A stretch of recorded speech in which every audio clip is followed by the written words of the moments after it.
If there is one word that gets hunters' backs up, it's cruel.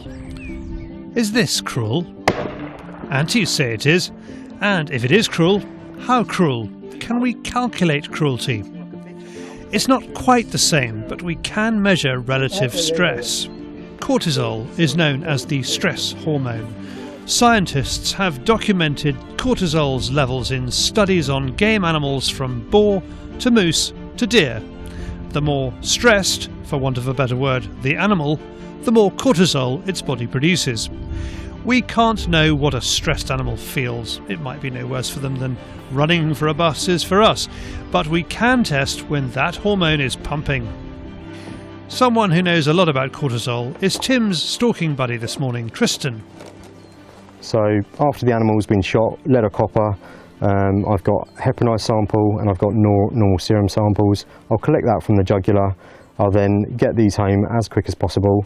I'll spin the heparinized and turn it into plasma, and I'll send this whole blood off to vet services up in Scotland, and within 3 days I'll get an answer of how stressed that animal was from being shot. As well as a serving fire officer, Tristan is doing a master's degree. He is studying the difference in cortisol levels in deer shot with lead and copper rounds. Some of the studies I've got behind me show that animals that are hunted in a certain way, specifically ungulates like deer, have a stress reaction to certain hunting methods. So if an animal is pursued by dogs, battus, or maybe even helicopter, they get an increase in cortisol response. But what's never been done is no one's actually looked at lead versus copper to see if this transition to copper is as humane as lead. And so far the data showing no significant increase in flight distance, no significant increase in cortisol stress. And I'm getting readings from about 5 nanomoles per litre, and I think the highest is about 35.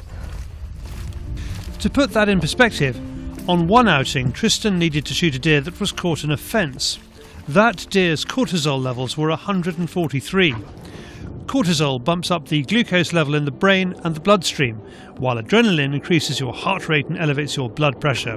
Back in the 1990s, a report by a Cambridge academic found cortisol levels in red deer hunted with hounds and then shot were 10 times higher than deer shot by stalkers.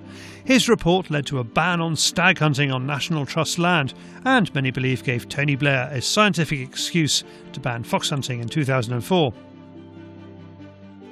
Then there's the abattoir. What this table also shows is the levels of cortisol in red deer transported and killed in an abattoir. Once again, these levels are much, much higher than what is obviously the most efficient, stress-free way of killing a deer, a lone stalker.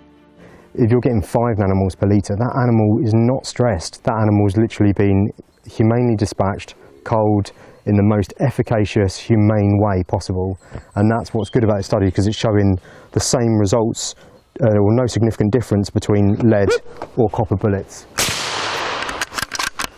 Lastly, let's touch on the dead deer running. Is a shot deer charging 10, 20, even 100 metres after the bullet's impact becoming more and more stressed as it goes? Earlier in the season, I shot a doe in the field behind us. The doe ran 80 metres, it was 83 metres.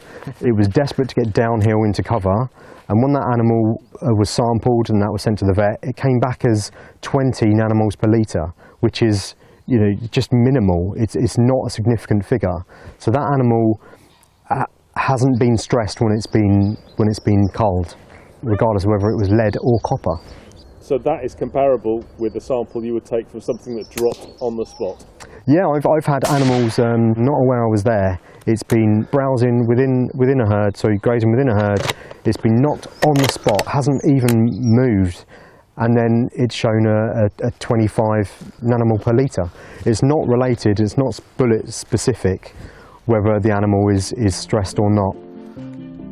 Tristan has done everything he can to reduce the variables in his study, from standardising shot ranges to the clothes he's been wearing. But these are wild animals and they will react to all sorts of external factors: temperature, other deer, road noise, food availability. I know we're obviously talking about copper and lead here, but regardless of projectile, I think hunters would take heart in the fact that what they're doing doesn't stress animals. They're taking animals out of the wild really efficiently. Without a doubt, qualified stalkers are essentially doing a precision job here. Tristan would like to thank Thomas Jacks for the loan of the thermal, GMK for the Sacco ammunition and research advice from Basque. If you have questions about Tristan's research, please leave them in the comments below and we'll pass them on to him.